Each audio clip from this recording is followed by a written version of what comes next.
एक जमाने का जिक्र है। एक बहुत पुराना जोड़ा जंगल के करीब रहा करता था, जो कि खुशहाल जिंदगी गुजार रहा था। उनको दुख था तो बस एक औलाद का। एक दिन जब बूढ़ी औरत एक कुकी डो बना रही थी, उसका शौहर उसके पास आया। डार्लिंग, आज क्या बना रही हो? अरे भाई, मैं आज जिंजर ब्रेड बना रही हूँ। उस औरत ने उस डो में जिंजर ब्रेड का शेप काटा।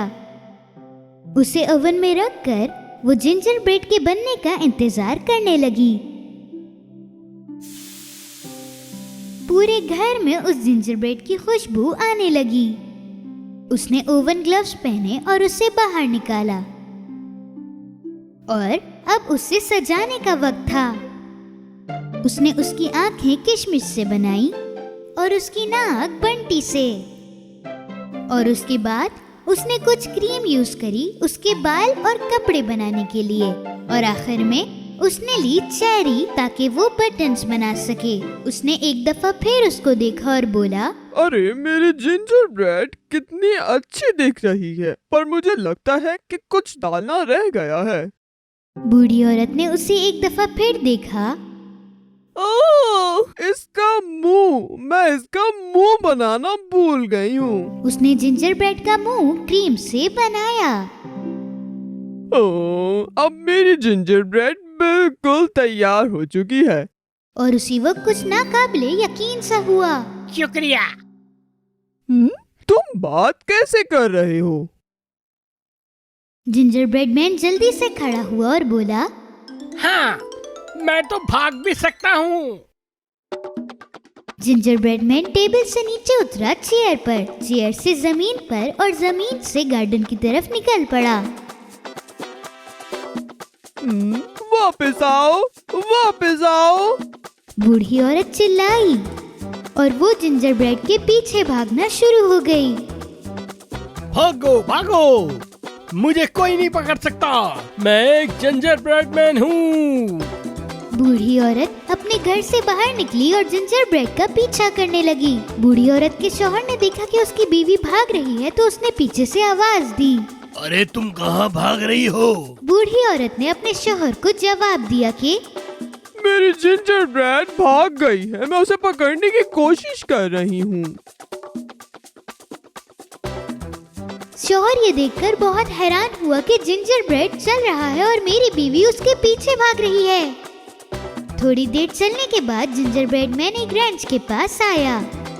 एक गाय ने उसे देख लिया। ये तो बड़ा प्यारा है, मैं इसे खा जाऊंगी। गाय भी जिंजर ब्रेड को पकड़ने के लिए उसके पीछे भागती रही। रुको, भागो नहीं, मुझे तुम्हें खाना है। आओ आओ, जितनों को चाहो मेरे पीछे लगा दो, पर मुझे कोई नहीं पकड़ सकता, मैं जिंजर ब्रेड मैन हूँ। बूढ़ी औरत और वो गाय जिंजर ब्रेड का पीछा कर रही थी, और इस बार एक पिग ने उसको देख लिया। ये तो किसी जिंजर ब्रेड की खुशबू है, रुको, मैं भी आ रहा हूँ तुम्हें खाने के लिए। जिंजर ब्रेड मैन ने पिग को जवाब दिया, ये इंसान, आओ, हैवान भी आ जाओ, पर मुझे कोई नहीं पकड़ सकता, मैं हूँ जिंजर ब्रेड मैन। जब वो भाग रहे थे, जिंजर ब्रेड मैन आगे, पीछे बूढ़ी औरत, उससे पीछे गाय और उससे पीछे पिग, तो चिकन भी उनके पीछे भागना शुरू हो गई। ये तो मेरा खाना होना चाहिए। और चिकन भी उनके पीछे भागने लगी। तुम चाहे जितना भी तेज भागो जिंजर मैन, मैं तुम्हें पकड़ ही लूंगी। आओ, सब मिलके मेरा पीछा करो, इंसानों, हैवानों, सब आ जाओ, तुम क्या मुझे पकड़ोगी? मेरा नाम है ginger bread man. Ginger bread man आगे, पीछे बूढ़ी औरत, उससे पीछे गाय और पिग और उससे पीछे मुर्गी। वो सब जिंजर ब्रेड का पीछा कर रहे थे, लेकिन कोई भी उसे नहीं पकड़ पा रहा था। जिंजर ब्रेड मैन बहुत खुश था कि कोई भी उसे नहीं पकड़ पा रहा था। यस, मैं एक ऐसा जिंजर ब्रेड मैन हूँ जो दुनिया में सबसे तेज भाग सकता हूँ। इसका मतलब है कि दुनिया में कोई भी मुझे पकड़ नहीं सकता। जब वो थोड़ा आगे बढ़ा तो उसने देखा कि पानी की बहुत बड़ी नदी है और वो रुक गया क्योंकि उसे याद आया कि पानी उसे पिघला सकता है। अब क्या करूं? बूढ़ी औरत, गाय, पिग और मुर्गी उसके पास आई और उसी वक्त एक चालाक लोमड़ी उसके पास आई। हेलो, अगर तुम्हें तैरना नहीं आता तो मैं तुम्हारी मदद कर सकता हूँ। जिंजर ब्रेड मैन कुछ सोचने लगा। तुम मुझे खा जाओगे। तुम इसकी फिक्र मत करो, मैं तुम्हें खाने नहीं तुम्हें बचाने के लिए यहाँ आया हूँ। जिंजर ब्रेड मैन ने लोमड़ी की बात मानी और उसकी पूंछ पर बैठ गया और उसे जोर से पकड़ लिया। लोमड़ी जल्दी से पानी में गई और तैरने लगी। दूसरी तरफ बूढ़ी औरत, गाय, पिग और मुर्गी नदी के कोने पर खड़े होकर सिर्फ जिंजर ब्रेड को जाते हुए देख रहे थे और वो ये सोच रहे थे कि अब हम जिंजर ब्रेड को कैसे पकड़ेंगे। वो पानी के अंदर आगे जाते गए और पानी ऊपर आने लगा। अरे भाई संभल के, मैं डूब न जाऊं कहीं। मेरी पीठ बहुत मजबूत है। जिंजर ब्रेड जल्दी से उसकी कमर पर आ गया और कुछ देर बैठ गया, लेकिन कुछ देर बाद पानी फिर ऊपर आने लगा और जिंजर ब्रेड बस डूबने ही वाला था। मुझे लगता है तुम डूब जाओगे। तुम ऐसा क्यों नहीं करते कि तुम मेरी गर्दन की तरफ आ जाओ। जिंजर ब्रेड मैन उसके सर पर आकर खड़ा हो गया और लोमड़ी अपना सर पानी में नीचे ले जा रहा था। पानी अब सर के ऊपर जा रहा है। तुम ऐसा करो, मेरी नाक पे आकर बैठ जाओ। और जिंजर ब्रेड मैन उसकी नाक पर आ गया। जैसे ही वो जमीन को छूने वाले थे, लोमड़ी ने जल्दी से अपनी नाक से जिंजर ब्रेड को हवा में उछाला और जिंजर ब्रेड हवा में था और जिंजर ब्रेड सीधा हवा से नीचे आकर लोमड़ी के मुंह में गिरने ही वाला था। लेकिन ऐसा नहीं हुआ। जब जिंजर ब्रेड हवा में था तो एक कौवा आया और उसे उठाकर ले गया और लोमड़ी देखता ही रह गया। जिंजर ब्रेड ने इंतजार किया कि कौवा थोड़ा नीचे आए और वो सवाल करे कि क्या तुम भी मुझे खाना चाहते हो? जब कौवे ने बोलने के लिए अपना मुंह खोला तो जिंजर ब्रेड नीचे गिर गया और भागने लगा।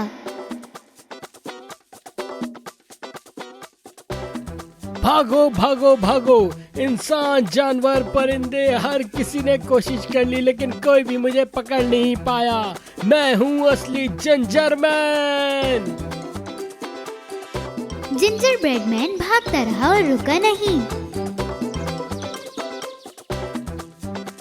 अगर आपको जिंजर ब्रेड भागता हुआ दिखे तो उसे पकड़िएगा नहीं, क्योंकि वो एक जिंजर ब्रेड मैन है और कोई भी उसे पकड़ नहीं सकता।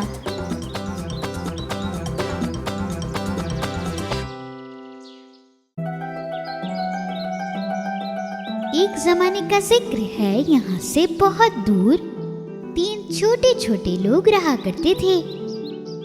ये तीनों फरिश्ते बनने के लिए तैयार हो रहे थे और वो इंसानों की दुनिया की तरफ जा रहे थे।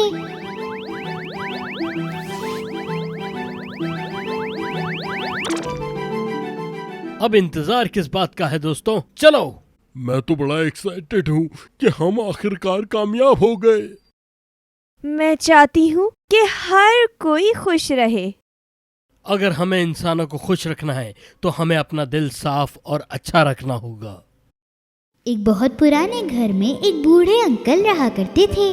वो बूढ़े अंकल अपनी जिंदगी गुजारने के लिए जूते बनाते थे अपने घर में ही, और कई बार वो पुराने जूते भी सही करते थे। बूढ़े मोची ने नया लेदर लिया ताकि वो नए जूते बना सके। एक दिन उसने अपने बनाए हुए पैसों से लेदर लिया। वो घर आया। जो लेदर का टुकड़ा वो लाया था उससे सिर्फ एक ही जूता बन सकता था। उसने वो लेदर को अपनी टेबल पर रखा, अपना कमरा बंद किया और सोने के लिए लेट गया।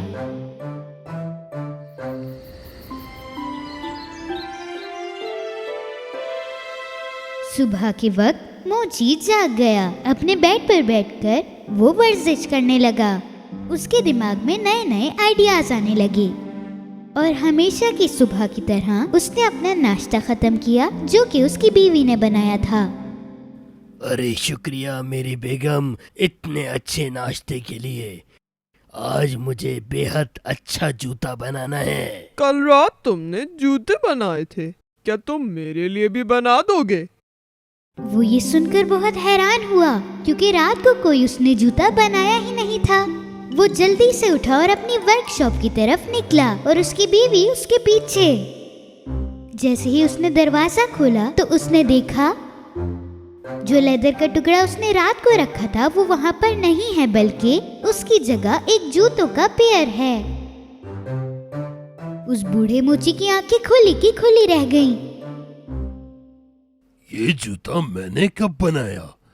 मुझे तो कुछ याद नहीं आ रहा। लगता है मैं बहुत बूढ़ा हो गया हूँ। उस बूढ़े मोची को जूते बहुत पसंद आए, इसलिए उसने जल्दी से उसे दुकान पर रख दिया। थोड़ी ही देर बाद एक अजनबी ने उन जूतों को देखा और अंदर आ गया। एक्सक्यूज मी सर, वो जूते जो बाहर रखे हैं मुझे बहुत पसंद आए। मैं इसे खरीदना चाहता हूँ। मैंने इससे अच्छे जूते आज तक नहीं देखे। बूढ़े मोची ने बहुत खुश होकर उन जूतों को बेच दिया और उसे उन जूतों की कीमत भी बहुत अच्छी मिल गई थी। इस बार वो बूढ़ा मोची 3 लेदर के टुकड़े लेकर आया और एक और दफा उसने उन लेदर को टेबल पर रख दिया। इससे पहले कि वो कमरे से जाता, उसने एक दफा पीछे मुड़कर देखा और वहां से चला गया। जैसे ही वो उठा, वो सीधा अपनी दुकान की तरफ गया और इस बार 2-2 जूतों की जोड़ी टेबल पर रखी थी। एक बार फिर मोची बहुत खुश था। उसने विंडो के सामने जूते रखे और उसी दिन वो दोनों जूते भी बिक गए, बहुत अच्छी कीमत में। फिर बूढ़ा मोची और लेदर के टुकड़े लेने गया, लेकिन वो ये भी सोच रहा था कि इतने अच्छे जूते आखिर बना कौन रहा है। उसने लेदर के टुकड़े टेबल पर रखे और अपने कमरे की तरफ चला गया।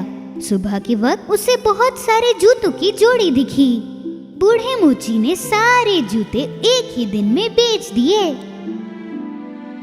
काफी दिनों तक बूढ़ा मोची उन्हीं पैसों से काम चलाता रहा जो कि उसने जूते बेचकर कमाए थे, और कुछ पैसों से वो रोजाना लेदर का टुकड़ा खरीदता था।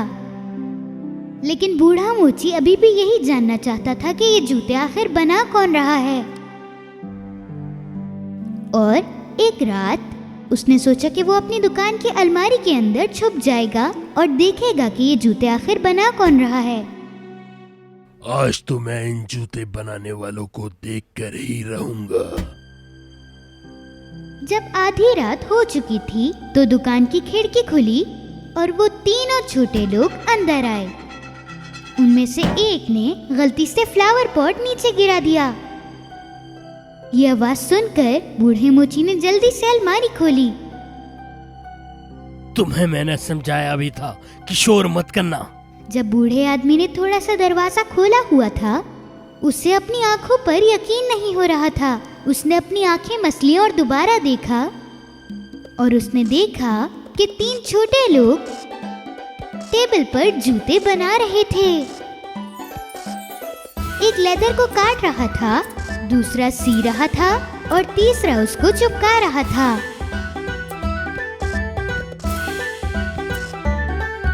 फिर उन्होंने लेसेस बांधे और शूज को पॉलिश करने लगे।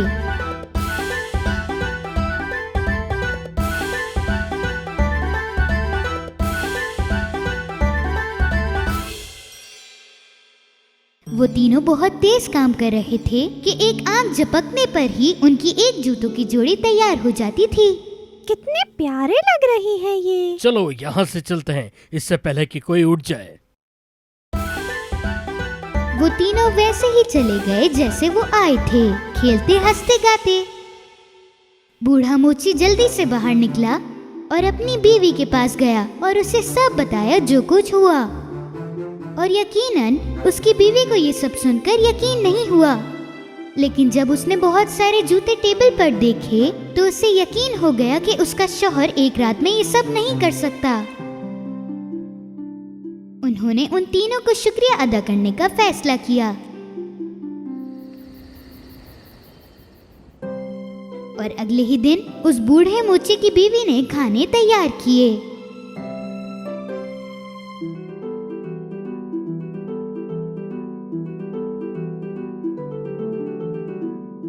आधी रात को जब वो तीनों घर आए तो उन्होंने खाना टेबल पर देखा।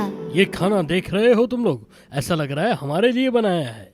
हाँ, ये हमारे लिए ही है, वरना भला इस टाइम और कौन खाना खाएगा। मेरा ख्याल से हमारा इस घर का मिशन कंप्लीट हुआ। अब हमें किसी दूसरे घर जाकर उसकी मदद करनी होगी। बूढ़ा मोची और उसकी बीवी दुकान के अंदर आए और खाना देखने के बजाय उन्होंने देखा कि वहाँ जूते थे। उस दिन के बाद वो तीनों कभी भी नहीं आए। बूढ़ा मोची और उसकी बीवी के पास इतने पैसे आ चुके थे कि वो पूरी जिंदगी उनमें गुजार सकते थे। मोची को लगा कि काफी सालों तक काम करने के बाद ये उसको उसका तोहफा मिला है और इसीलिए वो कभी भी अपना काम करने से नहीं रुका। और जब भी वो उन तीनों के बारे में सोचता तो वो उन्हें हमेशा दुआएं देता।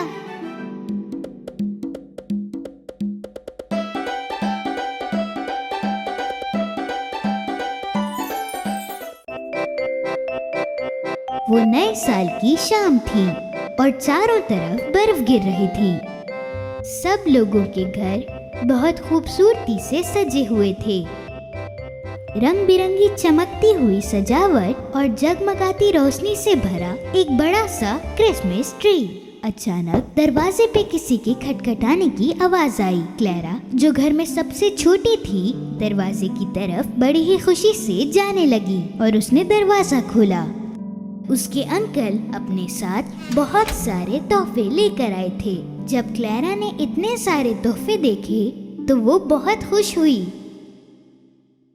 अपने तोहफे खोलने के लिए आधी रात तक इंतजार नहीं कर सकती थी। उसे तोहफा फौरन चाहिए था। उसके अंकल क्लेरा को नाराज नहीं करना चाहते थे, इसलिए उन्होंने उसे तोहफा दिया। बहुत ही खुशी के साथ उसने अपना तोहफा खोला। ये बाकी तोहफों के मुकाबले सबसे अच्छा तोहफा था। उसके अंकल का तोहफा एक अजीब से चेहरे वाला नट क्रैकर था, जिसकी लाल नाक और पतली मूछें थीं। क्लेरा को ऐसा खिलौना पहले कभी नहीं मिला था। ये नट क्रैकर खिलौना उसे बहुत पसंद आया। वो इस खिलौने के साथ खेलने लगी और डांस करने लगी।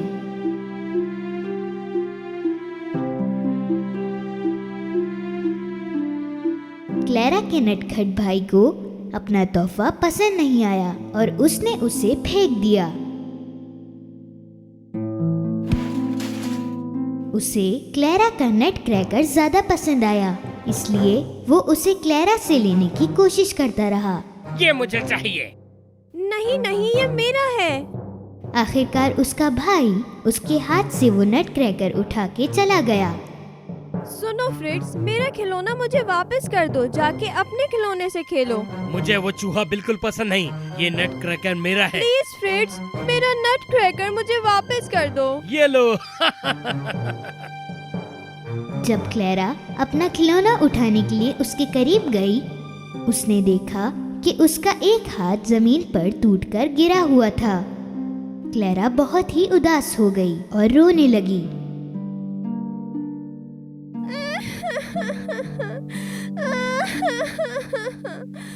फिक्र मत करो क्लेरा, मैं उसे ठीक कर दूंगा।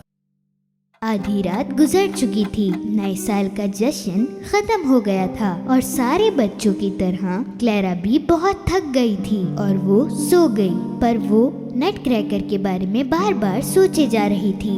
मुझे यकीन है कि अंकल नट क्रैकर को ठीक कर देंगे। वो अपने अंकल को देखने के लिए बेड से नीचे उतरी और वो जल्दी से लिविंग रूम में जा पहुंची और उसने देखा नट क्रैकर ठीक होके उस क्रिसमस ट्री के पास पड़ा हुआ था। क्लेरा बहुत खुश हुई और उसने नट क्रैकर को गले लगाया और सुकून से सो गई। कुछ देर बाद क्लेरा को कुछ आवाजें सुनाई देना शुरू हो गईं और हल्के से उसने अपनी आंखें खोली। उसे लगा कि वो एक ख्वाब देख रही है और इसीलिए वो फिर से सो गई। उसको ये नहीं पता था कि उसी वक्त उसने नेवरलैंड जाने के लिए अपनी यादें शुरू कर दी थी। वो आवाजें फिर से आने लगी, जैसे कि चारों तरफ चूहे आवाजें कर रहे हों। क्लैरा ने एक बार फिर अपनी आंखें खोली। घर का सारा फर्नीचर अब काफी बड़ा लगने लगा। क्रिसमस ट्री जहाँ पर वो सो रही थी अब एक बड़ा पेड़ लग रहा था। क्लैरा अब पूरी तरह से जाग गई थी और उसी वक्त उसे एक एहसास हुआ कि सारी चीजें बड़ी नहीं हो रही थी, बल्कि वो खुद छोटी हो गई थी। और उसने देखा कि चूहों का बादशाह अपने सिपाहियों के साथ आगे बढ़ रहा था। क्लैरा काफी डर गई और वो भागना चाहती थी, पर उन बड़े चूहों ने उसे रोक लिया। उन्होंने क्लैरा को घेर लिया और हल्के हल्के उसकी तरफ बढ़ने लगे। उसी वक्त नटक्रैकर भी जिंदा हो गया। तुम यहाँ क्यों खड़ी हो क्लैरा? हम उस पेड़ पर चढ़कर यहाँ से भाग सकते हैं।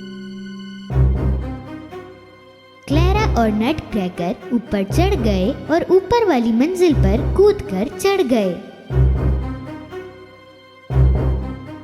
हम भागकर कहाँ जाएंगे? ये तो तुम्हारा घर है, तुम्हें ही पता होगी कोई ऐसी जगह जहाँ ये चूहे हमें ढूंढ ना सके। क्लैरा भाग रही थी और नटक्रैकर कहीं नजर नहीं आ रहा था। चूहे घर की चारों तरफ फैल गए थे और वो क्लैरा को ढूंढ रहे थे। तभी नटक्रैकर एक खिलौने की दुकान पर जा पहुंचा। उसने देखा कि काफी सारे छोटे सिपाही खिड़की की तरफ बैठे हुए थे। उसने एक पत्थर उठाया और उस शीशे को तोड़ दिया।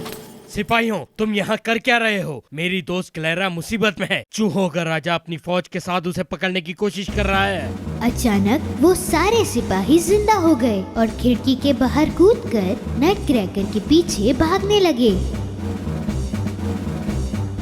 जब नटक्रैकर घर में वापस आया तो घर बहुत फैल चुका था। चूहों ने सारे घर को गंदा कर दिया था।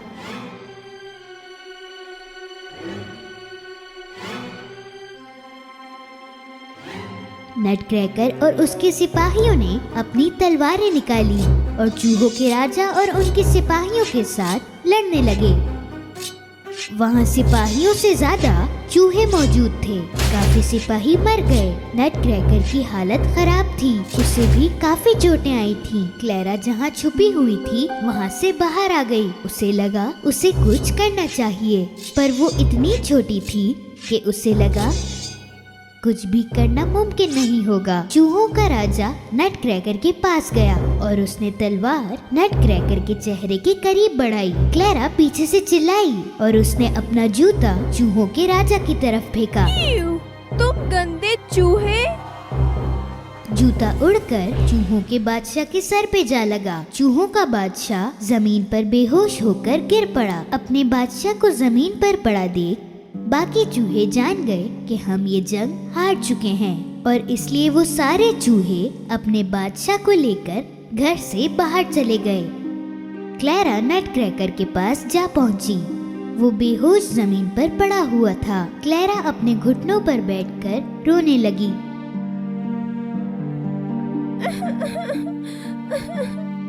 नटक्रैकर उठ जाओ। अचानक एक परी क्लैरा के पीछे नमूदार हुई। अपने नीले कपड़े, पंख और लॉलीपॉप जैसे जादुई छड़ी के साथ वो परी बहुत ही खूबसूरत दिख रही थी। परी क्लैरा को रोते हुए नहीं देख पा रही थी और इसलिए उसने अपने जादू का इस्तेमाल किया और उसी वक्त नटक्रैकर एक खूबसूरत शहजादे में तब्दील हो गया। क्लैरा नटक्रैकर को शहजादे में तब्दील देखकर बहुत हैरान हुई। शहजादे ने अपना हाथ बढ़ाया और फिर वो दोनों डांस करने लगे। ये सब जादू जैसा था। क्लैरा को एहसास हुआ कि वो हवा में उड़ रही थी।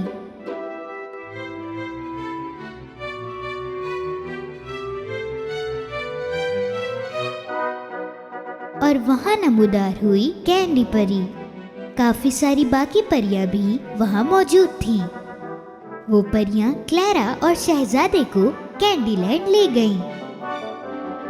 कैंडी के बने पेड़, जेली बीन के फूल, गुलाबी तितलियां, सुनहरे टॉफी के सेब, वो एक जादुई जगह थी। क्लैरा अपनी कहानी बताने लगी। और उसके साथ जो कुछ भी हुआ वो भी। मुझे पता है तुम्हारे साथ क्या हुआ था। डरो मत क्लेरा, तुम हमारे साथ महफूज हो। कुछ देर बाद वहाँ एक बांसुरी की मीठी धुन पूरी जगह फैल गई और फिर परियां और रंग बिरंगे फूल नाचने लगे।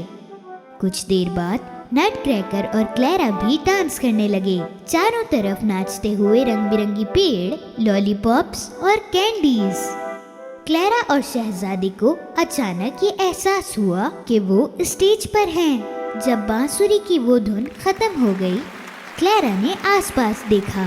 वो स्टेज पर थी और लोग तालियों से उसकी बहुत तारीफ कर रहे थे। क्लैरा ने नीचे झुककर उनका शुक्रिया अदा किया और खुशी से उसने अपनी आंखें बंद कर ली। Clara, Clara! तभी उसकी माँ ने उसे आवाज दी और फिर क्लैरा ने अपनी आंखें खोली। उसने अपने आसपास देखा, फिर देखा कि नटक्रैकर उसकी गोद में था। हैरानी के साथ उसकी माँ उसे देखने लगी। उसे पता नहीं था कि क्लैरा ख्वाबों में खो गई थी। बेटा, क्या तुम पूरी रात यहाँ सोई थी? माँ, मैं पर मुझे सब कुछ कितना सच लग रहा था। अपने ख्वाब में फिर से जाने की खुशी में क्लैरा ने अपनी आंखें बंद कर लीं।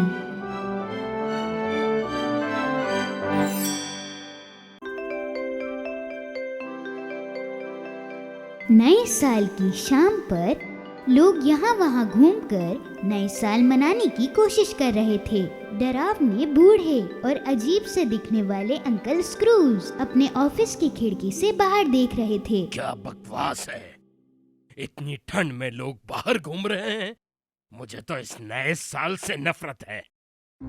मिस्टर स्क्रूज अपनी कुर्सी पर बैठकर उन सभी लोगों के नाम याद कर रहे थे जिनसे उन्हें पैसे मिलते थे। हिचकिचाहट के साथ उनके नौकर वहां आए और ये पूछा, सर, ये क्या मुमकिन है कि मैं आज जरा जल्दी घर चले जाऊं, क्योंकि न्यू ईयर नाइट है और मुझे बेटे के लिए गिफ्ट खरीदना है। बिल्कुल नहीं जा सकते। गिफ्ट खरीदना है, जाओ काम करो अपना।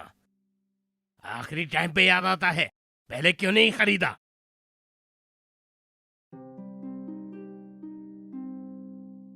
उसी वक्त दरवाजा खटखटाने की आवाज आई। उन्हीं की तरह अजीब दिखने वाला कुत्ता दरवाजे पर भौंक रहा था। मिस्टर स्क्रूज के नौकर ने दरवाजा खोला। मिस्टर स्क्रूज के भतीजे उनसे मिलने आए थे। उन्होंने उन्हें नए साल की मुबारकबाद दी, पर मिस्टर स्क्रूज को नया साल मनाना पसंद नहीं था और ये सब उन्हें नापसंद था। इसलिए उन्होंने हमेशा की तरह आज भी उसे इनकार कर दिया। उनके भतीजे के चले जाने के बाद उनका दरवाजा फिर से खटखटाया। ओहो, अब क्या है? मुझे अकेला छोड़ दो, मुझे काम करना है। इस बार दो लोग अंदर आए और उन्होंने पूछा, क्या वो गरीबों को कुछ पैसे दे सकते हैं? मिस्टर स्क्रूज ने उन्हें पैसे देने से इनकार कर दिया। अरे जाओ, यहाँ से जाओ, अपना काम करो। मैंने ये पैसे सड़कों पे फेंकने के लिए नहीं कमाए हैं। बड़ी उदासी से वो लोग भी चले गए। शाम को मिस्टर स्क्रूज घर चले गए। उन्होंने नाइट ड्रेस पहना और सोफे पर बैठ गए और उसी वक्त कुछ अजीब चीजें होने लगी। दरवाजे, खिड़कियां अपने आप खुलने बंद होने लगी। दरवाजे से डरावनी आवाजें आने लगी। चारों तरफ अजीब आवाजें गूंजने लगी। कुत्ते ने फिर एक बार भौंकना शुरू किया। पहले मिस्टर स्क्रूज ने इस तरफ कोई ध्यान नहीं दिया, पर अचानक उनके सामने एक भूत दिखाई दिया। मिस्टर स्क्रूज अपनी पूरी जिंदगी में इतना कभी नहीं डरे थे। भूत उनका एक ऑफिस का दोस्त था जिसकी अभी अभी मौत हुई थी। बड़ी मुश्किल से मिस्टर स्क्रूज बोले, तुम, पर ये कैसे हो सकता है? तुम तो मर चुके हो। जाओ जाओ, मुझे अकेला छोड़ दो। जाओ यहाँ से, मैंने कुछ गलत नहीं किया है। भूत के हाथ और पैर हथकड़ी में बंधे हुए थे। उसने मिस्टर स्क्रूज को बताया कि उसके हिर्स और लालच की वजह से उसे सजा मिली है और उसे हथकड़ी में ही पूरी दुनिया में घूमना था। इसलिए उसने मिस्टर स्क्रूज को नसीहत दी कि वो ऐसी गलती ना करे। तुम जाओ और मुझे अपनी नसीहतें मत दो। तुम जाओ और अपने गुनाहों का हिसाब दो। ठीक है तो फिर मैं तुम्हें खबरदार करने आया था। अभी और 3 भूत तुमसे मिलने आएंगे। उनमें से एक तुम्हें तुम्हारा गुजरा हुआ कल दिखाएगा और दूसरा सूरत हाल और तीसरा तुम्हें तुम्हारा मुस्तकबिल दिखाएगा। मिस्टर स्क्रूज ने सब भुला दिया जैसे कि कुछ भी ना हुआ हो और वो बिस्तर पर सोने चले गए। तभी उन्हें एक रोशनी दिखाई दी। जैसे ही मिस्टर स्क्रूज ने आंखें खोली, उन्हें एक बच्चे का भूत दिखाई दिया। ये पिछले सालों के नए साल का भूत था। मिस्टर स्क्रूज बहुत हैरान हो गए। हाय, अब हम अपने गुजरे हुए वक्त पे एक नजर डालते हैं। ये क्या हो रहा है? अरे कोई मदद करो। भूत मिस्टर स्क्रूज को उनके बचपन में ले गया और वहाँ मिस्टर स्क्रूज एक बच्चे बने हुए थे। स्कूल में अपने दोस्तों के साथ क्रिसमस ट्री सजा रहे थे। बच्चों को बहुत मजा आ रहा था। मिस्टर स्क्रूज बहुत खुश थे। बाद में भूत उन्हें उनके पहले मालिक के घर लेकर गया जब वो जवान थे। सभी अपनी फैमिली के साथ बहुत अच्छी तरह से जिंदगी गुजार रहे थे। मिस्टर स्क्रूज की बीवी भी वहीं थी। वो साथ में डांस कर रहे थे और खूब मजे कर रहे थे। और आखिर में भूत उन्हें एक और नए साल के जश्न पर ले गया। जो गुजरा हुआ वक्त था वो उसकी बीवी को याद आ रहा था। उसकी बीवी जोर जोर से रोने लगी। इससे पहले हम कितने मजे करते थे। आप मेरा कितना ख्याल रखते थे, मुझसे प्यार करते थे, और अब आपको सिर्फ पैसों से प्यार है। आपके दिल में मेरे लिए कोई जगह नहीं है। हमें अलग होना चाहिए। इसे और ज्यादा ना देखने की वजह से मिस्टर स्क्रूज ने भूत को वापस ले जाने के लिए कहा और अचानक वो घर पर थे। इस बार एक बहुत बड़ा हरे रंग का भूत उनके सामने आ गया। अब मिस्टर स्क्रूज और ज्यादा घबरा गए। वो इस नए साल का भूत था। आओ मेरे साथ, देखते हैं इस नए साल पर क्या हो रहा है। इससे पहले कि वो कुछ कहते, उन्होंने अपने आप को अपने नौकर के घर में पाया। उनके गरीब नौकर के घर में एक बहुत ही आम सी डिनर टेबल थी। मिस्टर स्क्रूज को लगा कि घर में हर कोई उनसे नफरत करता है, पर उन्होंने देखा कि ऐसी कोई बात नहीं है। उनका नौकर खड़ा हुआ और बात करने लगा। मुझे नौकरी देने और मुझे टाइम पे सैलरी देने के लिए मैं मिस्टर स्क्रूज का शुक्रिया अदा करना चाहता हूँ। आज उनकी ही वजह से इतना अच्छा खाना हम खा पा रहे हैं। भले ही मिस्टर स्क्रूज अपने नौकर को हर मौके पर डांटते रहते थे, लेकिन वो उनका कितना शुक्रिया अदा कर रहा था। मिस्टर स्क्रूज बहुत शर्मिंदा थे। बाद में उन्होंने नौकर के बीमार बच्चे को देखा। बच्चा टेबल के कोने पर अपनी व्हील चेयर में बैठा हुआ था। वो दुबला पतला और बीमार लग रहा था। मिस्टर स्क्रूज को बच्चे के लिए बहुत दुख हुआ। ये बच्चा बहुत बीमार है और इसके पास ज्यादा वक्त नहीं है। ये सुनने के बाद मिस्टर स्क्रूज बहुत उदास हो गए। इसके बाद भूत उन्हें उनके भतीजे के घर ले गया। उसकी फैमिली खाना खाते वक्त बहुत मजे कर रही थी। वहाँ एक खाली सीट भी थी जो उनका इंतजार कर रही थी। काश आज अंकल भी हमारे साथ होते। मिस्टर स्क्रूज को ये सुनने की उम्मीद नहीं थी। उन्होंने हमेशा यही सोचा कि उनकी फैमिली उनसे नफरत करती है। उसी वक्त भूत ने उन्हें बताया कि ये उनका मरने का वक्त है और उसने जैकेट के अंदर से 2 बच्चे दिखाए, एक लड़का और एक लड़की। पर उनके दुबले पतले बदन और डरावने चेहरे के साथ वो बच्चों के बजाय 2 पुराने ढांचों की तरह दिख रहे थे। इन बच्चों को ध्यान से देखो, मौत के वक्त ही तुम्हारा इम्तिहान है। अपने मरने के टाइम तुम इस लड़के पे ध्यान देना। बड़ा हरा भूत भी गायब हो गया। मिस्टर स्क्रूज को समझ नहीं आ रहा था कि भूत क्या कहने की कोशिश कर रहा था। लेकिन अचानक वो घड़ी की आवाज से चौंक गया। ये आधी रात का वक्त था। इस बार उनके सामने एक गहरा और डरावना भूत दिखाई दिया। ये उनके मुस्तकबिल का भूत था। वो मिस्टर स्क्रूज को उन्हीं की कब्र के पास ले आया था। लोग कब्रिस्तान में उनकी कब्र के पास खड़े हुए थे। मिस्टर स्क्रूज हैरान हो गए जब उन्होंने अपना चेहरा कब्र के पत्थर पर देखा। उन्होंने देखा कि लोग उनकी बातें कर रहे थे, कुछ लोग अच्छी और कुछ लोग बुरी।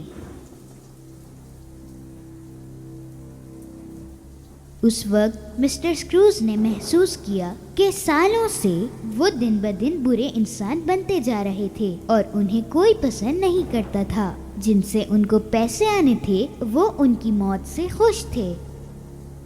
फिर उन्होंने अपने नौकर के बेटे की कब्र को देखा। उनके बेटे की कब्र फूलों से सजी हुई थी। वो अब और नहीं देख पा रहे थे, तो उन्होंने भूत को वापस ले जाने के लिए कहा। मेहरबानी करके मुझे दोबारा ले चलो। अब मेरी समझ में आया, मैं अपने जीने का तरीका बदल दूंगा। अब मैं वो बदतमीज सा बूढ़ा आदमी नहीं रहूंगा, मैं तुमसे वादा करता हूँ। अचानक वो घर पर थे और अभी तक 12 नहीं बजे थे। उनके कुत्ते ने भौंकना शुरू किया। मिस्टर स्क्रूज ने देखा कि अभी भी वही दिन था। अभी भी बहुत सी चीजें बदलने का उनके पास वक्त था।